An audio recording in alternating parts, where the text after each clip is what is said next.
guys, so today is the last video of how to be happy January, but no need to fret because I have some really fun stuff planned for February, which I will announce in this Friday's video, and I am really excited about that too. But today's video is kind of a wrap up to the whole series, just kind of like putting a little bow on it and kind of concluding everything we've talked about. And also, I want you guys to be able to kind of continue the feeling, the vibe, the theme of how to be happy January into the rest of the year, because I said it at the beginning of the month and I'm gonna say it now. I think 2013 is gonna be a really great year, and I think that if you can believe that it's gonna be a really great year and do everything you can to stay in that like frame of mind and move forward, then it will be a great year for you. And I am really excited. So today, like I said, I want to kind of bring it all to an end, as well as, like I said, give you guys some recommendations of books, movies, videos to kind of keep yourself moving forward in that direction. I just kicked the dogs and Dan out of the room, and as they were leaving, Dan's like, "Come on, puppies, mommy doesn't love us."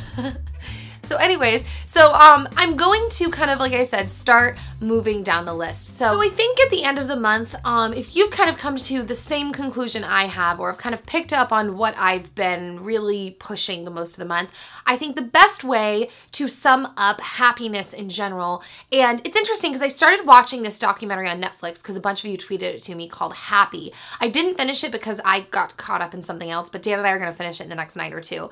And at the start of the documentary, they said something that I thought was really interesting, and something that I kind of intuitively picked up on or made up, not really realizing that they have evidence behind this. And it was that supposedly 50% of someone's happiness comes from the actions that they choose to take. They were saying that happiness is really a choice in the actions that you take in your everyday life. So I thought that that fit really well with this month. So to kind of back up and go over some of the things we talked about, these are kind of the things that I think are important to being happy. Like I said in the beginning, I think that one of the things that are essential to being happy is taking care of your body. I think that the reason that it is important to do that in order to be happy is because A, it is the most basic thing you can do on a daily basis, multiple times through the day, to really show yourself that you're important. I'm realizing more and more that a lot of us don't really like ourselves, and I've noticed that that's something I've struggled with for a really long time, is not really liking me. And it's really interesting because I read a saying that said that the way you treat food is the way you treat everything else. And I think that that boils down to, because the way you treat food is really how you treat yourself, and how you treat yourself is kind of how you treat everyone else. And so I think food is a very practical way to take steps at bettering yourself, showing yourself like you're worth it. You are, your body is a temple. I love you. And then when you have love and you've taken care of yourself, you can then show other people true, genuine love and really take care of other people too. So I think that that is why taking care of your body and eating right is important in being happy. And then the really obvious statement about taking care of your body and food is that, putting stuff in your body like a lot of sugar, a lot of caffeine, just junk food in general can really mess with your happiness in very obvious ways. It can swing your hormones up and down, make you really moody and emotional, and you kind of start to feel like you're going crazy, but really you're just feeding your body junk that's making it go, and messes with your mood. So even on a practical level, like eating well and treating your body right, I think is super important in being happy. Now, the other thing that I think is important in being happy, and I realized when I did these videos, I didn't do the best explanation during that week of explaining it, but I think that it is really important to take care of the stuff that you own. And the reason that I think that that is super important is because I don't know about you guys, but sometimes in life, a lot of us can feel like we're on a I can feel like I'm on like a mouse wheel, like go, go, go, go, go. You have to keep going. And the reason that I think taking care of the stuff that you own is important is because when you take care of your stuff, you're also telling yourself that like, hey, I value the amount of time you put in to make the money to purchase this. Like, you're not just a workhorse. I value that time. And taking care of your stuff and making it last longer can kind of take away some of the anxiety attached to like having to make more money to buy a new thing because this one's broken or destroyed or ruined or whatever. I think it's just a good way to show yourself like, hey, I'm taking care of the stuff that you've worked really hard to get. I think that that is really important. Plus, when you take care of the stuff that you own, you enjoy it more and you feel more grateful for it. And when you're in kind of a state of mind of being really grateful, I think that's just a good place to be in, and it leaves you feeling happier, and I think it just makes life better. So taking care of the stuff that you own is really important, and I didn't really give that explanation when I did that week of kind of organizing and how I put all it together in my laundry video. I didn't explain that properly, and that's kind of my take on taking care of the stuff that you own. Okay, so last but not least, and leading into like my recommendations, I think that an essential part in being happy is growing in knowledge. I think that if you feel uninspired or just not that thrilled with life or unhappy, I think that a really important thing to do is to grow in knowledge and learn more, because you don't know everything. And sometimes we get in this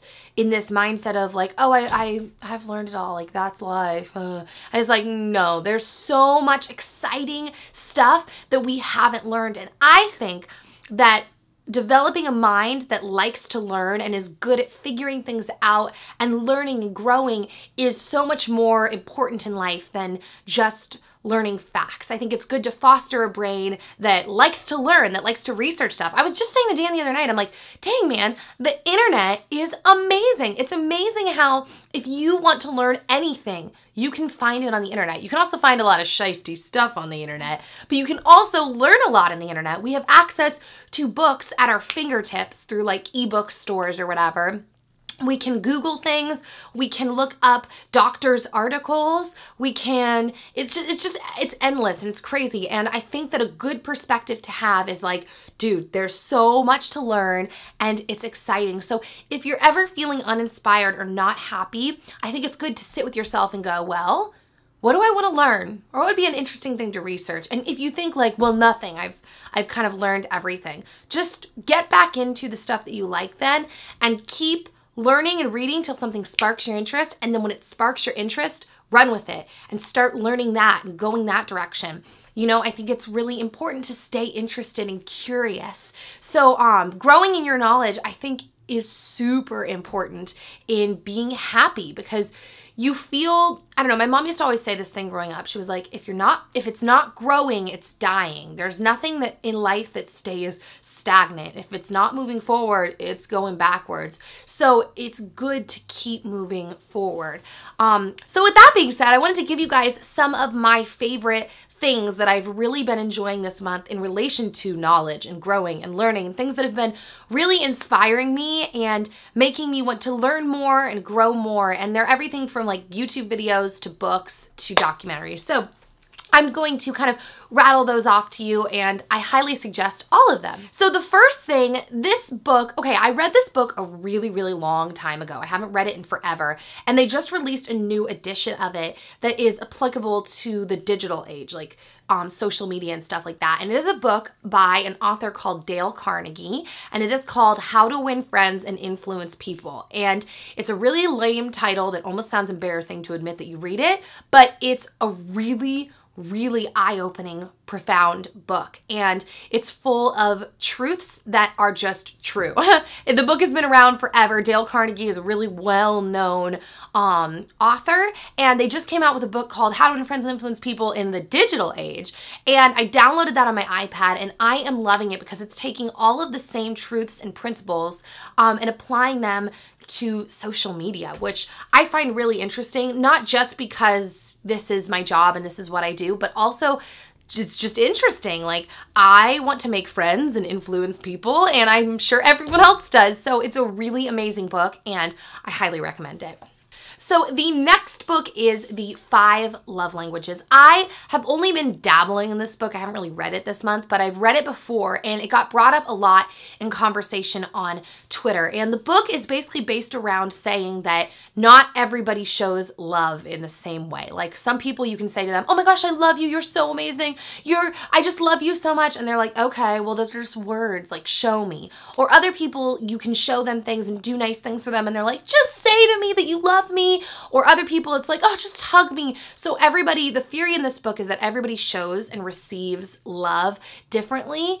And it's just another really interesting relationship book. It got brought up a lot on Twitter. So to those of you that are not over on Twitter, I just thought I would share that with you, which, by the way, I highly recommend coming over. This sounds weird, but following me on Twitter because I love having so much conversation with you guys and retweeting things and answering questions, and it's really fun. So that book too. So the next thing is actually not a thing, it's a person. It is a YouTuber and her channel, and the channel is called Fully Raw Christina. And I am not a raw foodist, but I like incorporating a lot of raw foods. Raw foods are basically just foods in their raw form. So plants, like vegetables, fruits, seeds, nuts, that kind of stuff.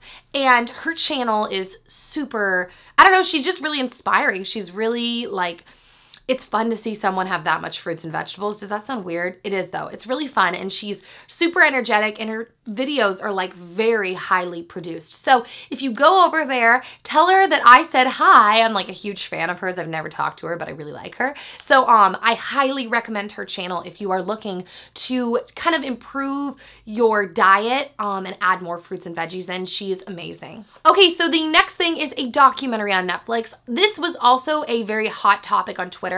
We talked about it a lot this month, and it is the documentary called Hungry for Change. It is made by the same people who made my other favorite documentary, which is called, what is it called? Food Matters. That is my favorite health documentary ever, and Hungry for Change definitely takes second place. I have something on my lip and in my eye. It's really uncomfortable. It's kind of look like a vampire like that. Anyways, so yeah, it is an amazing documentary, and I would probably categorize it in like life-changing for some people. It definitely like shifted my paradigm, if that's the right wording for it, when I watched it. That and Food Matters, I love those movies, and I really highly recommend them. They're super inspiring.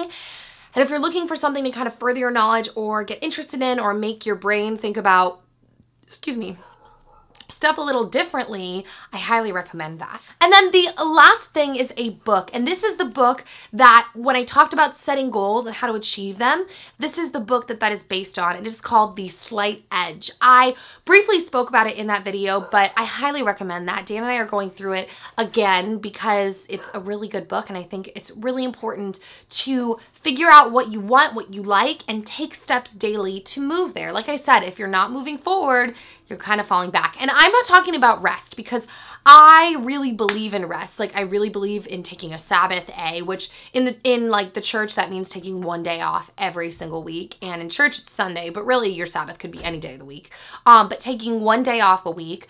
But I just think in general, it is good to be moving forward towards the things that you love. So I highly recommend that book. So that is it, guys. It's kind of like a bittersweet ending that we're ending How to Be Happy January. This has been really, really fun for me, and really cool to like do kind of a project where it was so specific, like everyone talking on Twitter and Instagramming stuff. And it's just been really cool to be like, whoa, dude, like I started a conversation, you all jumped in, we all got to talk, and it's been super, super fun. So like I said, don't fret. There's something really fun coming up for February as well that I am really, really excited about. But yeah, also we are doing daily vlogs over on our vlog channel. So I think we're going to be calling it Vlog Year, even though it's like a monthly. I think that's just what we're going to call it because that's what it is. And we were like, we should give this a title. So we're doing Vlog Year over on our vlog channel. So yeah, I hope you guys have an amazing rest of the day. Goodbye. How to Be Happy January. Maybe we'll see you next year, and I will see you all on Friday. I love you. Bye.